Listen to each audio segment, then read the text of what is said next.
بسم اللہ الرحمن الرحیم۔ اللہ تعالیٰ اپنے بندوں سے بڑی ہی محبت فرماتا ہے۔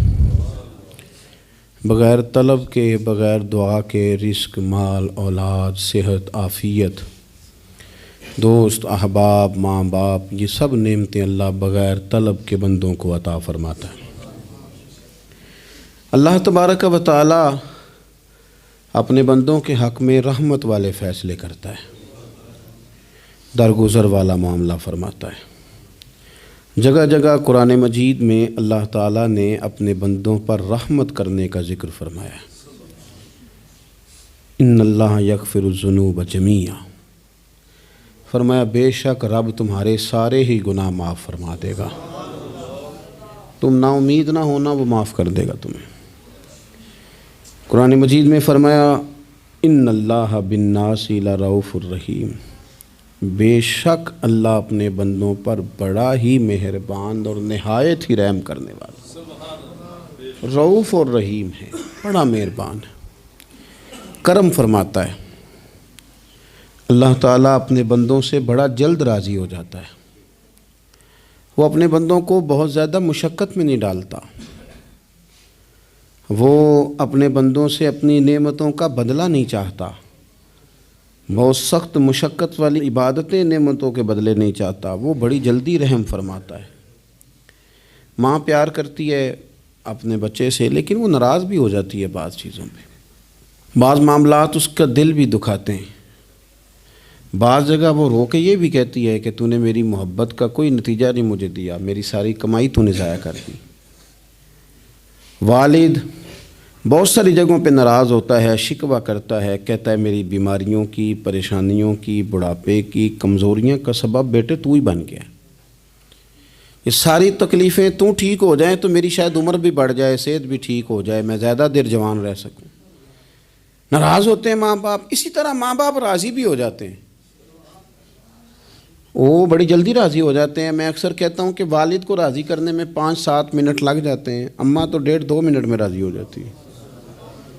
ابا جی کو 5-7 منٹ لگتے ہیں، کئی دفعہ کہنا پڑتا ہے، کوئی دلائل دینے پڑتے ہیں، لیکن والدہ کے لیے تو کچھ بھی نہیں، آپ نیرا جا کے پیروں میں بیٹھ ہی جائیں، کچھ بھی نہ کریں، آپ پورا روئیں نہ، رونے والا منہ ہی بن جائے، تو اماں تو نرم ہی نرم ہے، جس وقت جو مرضی آپ کرا لیں ہو گیا۔ اللہ تبارک و تعالیٰ بلا مثال و بلا تشبیہ سمجھانے کے لیے عرض کرتا ہوں، اللہ بھی بعض معاملات میں اپنے بندوں سے ناراض ہو جاتا ہے۔ وہ کہتا ہے میں تکبر کرنے والوں کو پسند نہیں کرتا، وہ کہتا ہے فسادی پسند نہیں ہیں، وہ فرماتا ہے کہ راہوں میں کجی کرنے والے پسند نہیں ہیں، وہ فرماتا ہے کہ بدعہدیاں کرو گے تو میں صبح قیامت تم سے سوالات کروں گا۔ اللہ تبارک و تعالیٰ بہت ساری چیزوں کو ناپسند کرتا ہے، ناراض ہو جاتا ہے، بلکہ نبی پاک صلی اللہ تعالیٰ علیہ وسلم نے فرمایا تم بات کرتے کرتے کوئی ایسا جملہ بول دیتے ہو کہ رب اتنا ناراض ہوتا ہے کہ تمہیں پتہ بھی نہیں ہوتا، تمہارے لیے جہنم کا فیصلہ کر دیتا ہے۔ اس لیے پہلے تولو پھر بولو، خود اپنے لفظوں کی تو تم پہرے داری کرو نا کہ میں کیا کہہ رہا ہوں۔ کوئی ایسا جملہ، کوئی ایسی بات وارث شاہ مان کری نہ وارثاندہ، کوئی ایسی بات نہ تمہاری زبان سے نکلے۔ اور حضور یہ بھی فرماتے ہیں کہ اس کا دوسرا پہلو بھی ہے، بعض اوقات تم بات کرتے ایسا جملہ کہتے ہو وہ اتنا راضی ہوتا ہے کہ تمہارے لیے جنت کا فیصلہ فرما دیتا ہے۔ مسلمان کو اب یہ حکم ہے، اس ساری گفتگو کا نتیجہ یہ ہے کہ وہ اپنے جذبات پر، خیالات پر، نگاہوں پر، زبان پر، کانوں پر تھوڑی توجہ دے، بے لگام نہ بنے، بے ترتیب نہ بنے، جو طبیعت میں آئے کر نہ گزرے، تھوڑا سا نہ سوچے سمجھے اور تھوڑا سنبھل کے چلے، کبھی ان کاموں کی طرف نہ جائے جن سے رب ناراض ہو جاتا ہے، ان کاموں کی طرف بڑھے جن سے اللہ راضی ہوتا ہے۔ میرے نبی پاک صلی اللہ تعالیٰ علیہ وآلہ وسلم نے ارشاد فرمایا، بعض احادیث میں لفظ یہ ہیں کہ اللہ اپنے بندوں کو دیکھ کے مسکراتا ہے، جو اس کی شان کے لائق ہے۔ جس ترتیب سے ہم مسکراتے ہیں، جس ترتیب سے ہم روتے ہیں، جس ترتیب سے ہم کسی بات کا اظہار تشکر کرتے ہیں، خدا ان باتوں سے پاک ہے۔ اب بہت ساری حدیثوں میں آیا کہ وہ مسکراتا ہے، تو کیا مطلب ہے مسکرانے کا؟ تو علماء تفسیر نے لکھا ہے مسکرانے کا مطلب یہ ہے کہ وہ بڑا ہی راضی ہوتا ہے اپنے بندے سے، بڑا راضی ہوتا ہے، یہ مطلب ہے۔ ایک تو مسکرانے کا مطلب یہ کہ وہ بڑا راضی ہو گیا، بڑا راضی ہو گیا، وہ مسکرا دیا اپنے بندے پہ۔ اور ایک اس کا معنی خود نبی پاک صلی اللہ تعالیٰ علیہ وسلم نے بیان فرمایا، مسند امام احمد بن حنبل میں حدیث ہے، حضور سید عالم علیہ السلام سے صحابہ نے پوچھا یا رسول اللہ شہید تو بڑے لوگ ہوتے ہیں، شہیدوں میں افضل کون ہے؟ تو اللہ کے حبیب علیہ السلام فرمانے لگے وہ والا بندہ جو ڈٹ گیا تھا کافروں کے مقابلے میں، وہ ہلا نہیں، پوری طرح ڈٹ کے جو لڑا وہ شہداء میں افضل ہے۔ حضور فرماتے ہیں وہ جنت کے بالا خانوں میں سیر کرے گا اور رب اسے دیکھ کے مسکرائے گا، رب اسے دیکھ کے مسکرائے گا، اللہ تعالیٰ مسکراتا ہے اسے دیکھ کے۔ اور اگلے جملے میں حضور نے وضاحت کر دی، فرمایا جب رب دنیا میں کسی پر مسکراتا ہے نا تو اس کا معنی یہ ہے کہ قیامت میں پھر اللہ اسے حساب کوئی نہیں لے گا۔ جس پر اللہ دنیا میں مسکرا دیا اس سے کوئی حساب، تو وہ کام ڈھونڈنے چاہیے نا جس سے اللہ مسکرائے۔ ویسے کبھی ہم ایسا کرتے ہیں کہ نہیں کہ کسی کو راضی کیا جائے؟ یہ کام ہم کرتے ہیں کہ ہماری کمپنی کا جو سربراہ ہے وہ ہم سے راضی رہے، جس ادارے میں ہم پڑھاتے ہیں اس ادارے کا بڑا ہم سے راضی رہے، یہ کرتے ہیں ہم۔ اس کے لیے کچھ نہ کچھ ہیلے بہانے ہم کرتے ہیں، برادری، قبیلہ، علاقہ، بستی، لوگ کسی طریقے سے ہمارے ساتھ مطمئن رہیں، کرتے ہیں نا یہ سارے کام۔ اس میں تھوڑی مشکل بھی ہمیں آتی ہے لیکن کرتے ہیں، کیا کریں۔ گھر میں بھی کئی دفعہ ایسا ماحول بنانا پڑتا ہے۔ چلیں ایک اور میٹھی مثال دیتے ہیں، زیادہ سمجھ میں آئے گی۔ چھوٹا بچہ خوش رہے، آپ اس کے لیے محنت نہیں کرتے؟ وہ چھوٹا ہے، اس کو خوش کرنا فرض ہے ابا پہ، لیکن وہ کہتا ہے کہ میں نے موٹر سائیکل لینا ہے، چھوٹا ہے چلا ہی نہیں پائے گا، تو ابا پھر اسے راضی کرتا ہے، کہتا ہے بیٹے چھوٹا سائیکل لے لے، چل میں تجھے اڑانے والا جہاز لے دیتا ہوں۔ مقصود کیا ہے کہ اس کو ناراض نہیں کرنا، یہ روئے نہ، اس کا دل نہ ٹوٹے۔ ہو یارو سنو نا میں کیا کہہ رہا ہوں، اگر چھوٹے بچے کے لیے وہ چیزیں ڈھونڈتے ہو، میرے ابا جی نا اپنے نواسے کے لیے کھلونا لے کے آئے تو بچہ بڑا ہی کھیلا، تو ابا جی کہنے لگے لو پیسے پورے ہو گئے، میرے بچے کو پسند بڑا ہے نا، پیسے پورے کر چھڑے نے، دیکھو نا جی کتنا اس کو راضی ہوا ہے۔ تو انسان کیا کرتا ہے کہ کوشش کرتا ہے، چھوٹا بچہ بھی ناراض نہ ہو تو وہ چیزیں وہ ڈھونڈتا ہے کہ اس کو کیا پسند ہے، چاکلیٹ لے جاؤں، فلاں چیز لے جاؤں، آئس کریم لے جاؤں۔ تو ایک بچے کے لیے، گھر کے لیے، سربراہ کے لیے اتنی محنت کرتے ہو، تو وہ کام بھی ہمیں ڈھونڈ کے تلاش کرنے چاہیے نا جس سے رب راضی ہوتا ہے، اللہ راضی ہوتا ہے۔ بتاؤں وہ کون کون سے کام ہیں؟ نبی کریم صلی اللہ تعالیٰ علیہ وسلم نے ارشاد فرمایا 3 لوگ ہیں جنہیں دیکھ کے رب مسکراتا ہے۔ یا رسول اللہ صلی اللہ علیہ وسلم وہ کون کون سے؟ تو محبوب فرمانے لگے ایک وہ بندہ ساری مخلوق سوئی ہے، آدھی رات ہے، رات کا پچھلا پہر ہے، اس نے اٹھ کے وضو کر لیا، مصلی پہ کھڑا ہو گیا خدا کی یاد میں، فرمایا اسے دیکھ کے رب مسکراتا ہے جو اس کی شان کے لائق ہے، مسکراتا ہے اللہ۔ یہ تو سونے کا ٹائم تھا، یہ تو گہری نیند آنے کا وقت تھا، رات کا پچھلا پہر، رات پوے تے بے درداں نو نیند پیاری آوے، تے درد منداں نو یاد سجن دی ستیاں وی آن جگاوے، اور ساون کی کالی راتوں میں جب بوندا باندی ہوتی ہے، وہ راتوں کو اٹھ اٹھ روتے ہیں جب خلقت ساری سوتی ہے، اللہ مسکراتا ہے۔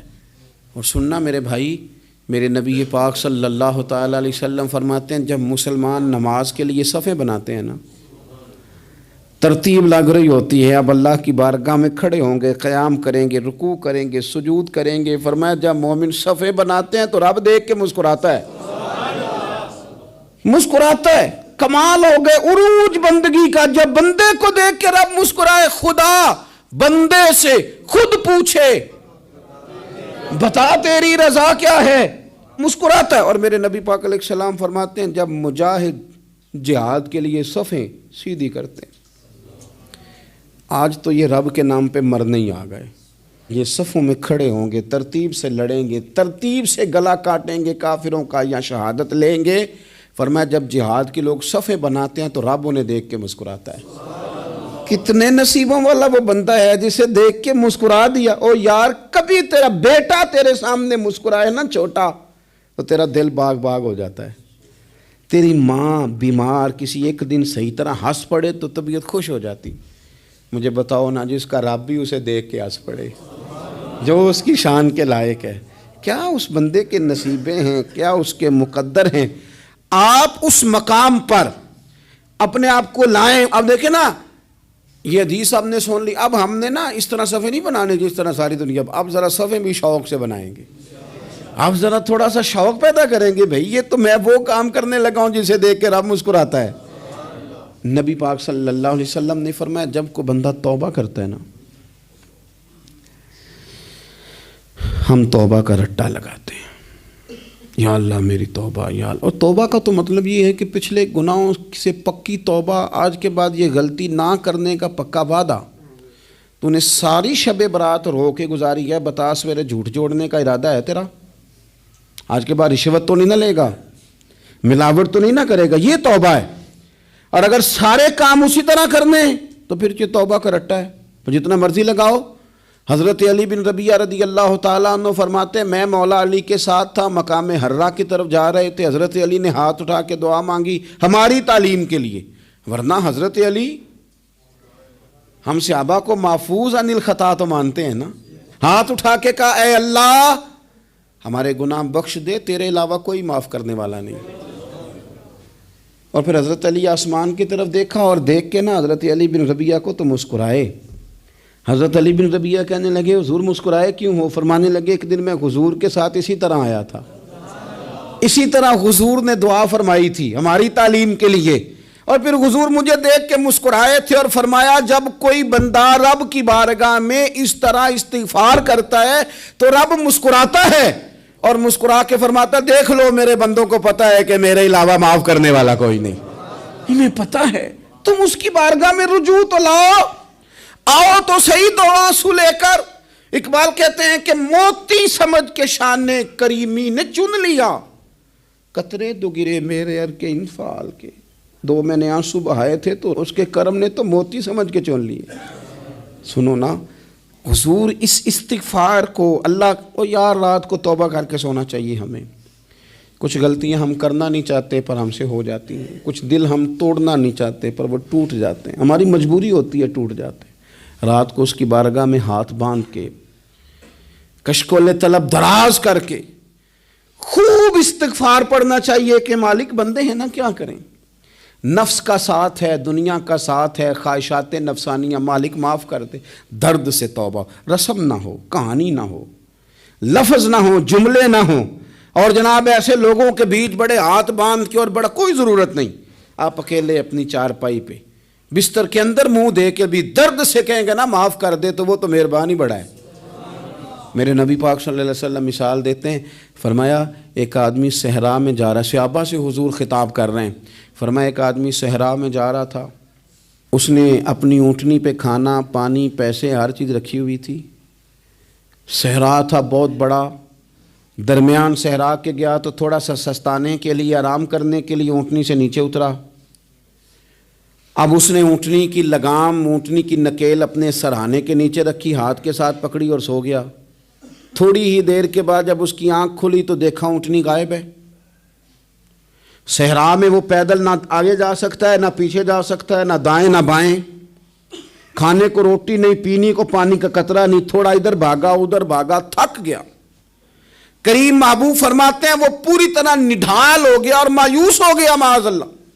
مایوس ہو کے دوبارہ اسی جگہ آ کے لیٹ گیا جہاں پہلے لیٹا تھا. انتظار کرنے لگا کہ اب موت ہی آئے گی, آخری وقت ہے, اب نہ میں پیدل یہ صحرا کراس کر سکتا ہوں, نہ پیچھے جا سکتا ہوں, نہ کھانا ہے نہ پانی ہے, سوائے موت کے کوئی سہارا نہیں. حضور فرماتے ہیں وہ رستے میں دوبارہ لیٹ گیا. اچانک اس نے رخ بدلا تو اونٹنی سامنے کھڑی تھی. حضور نے صحابہ سے پوچھا بتاؤ نا اسے بھلا کتنی کو خوشی ہوگی؟ یا رسول اللہ جی سے نئی زندگی مل گئی ہے. آپ دیکھیں نا سارے ڈاکٹروں نے کہہ دیا کہ اس کے تو گردے معدہ جگر ہر چیز ختم ہے, گھر لے جاؤ خدمت کرو, ہر طرف پریشانی ہے. وہ بندہ بھی سمجھ گیا ہے کہ آخری وقت آ گیا, کل جاؤں پرسوں جاؤں, تیاری ہو گئی.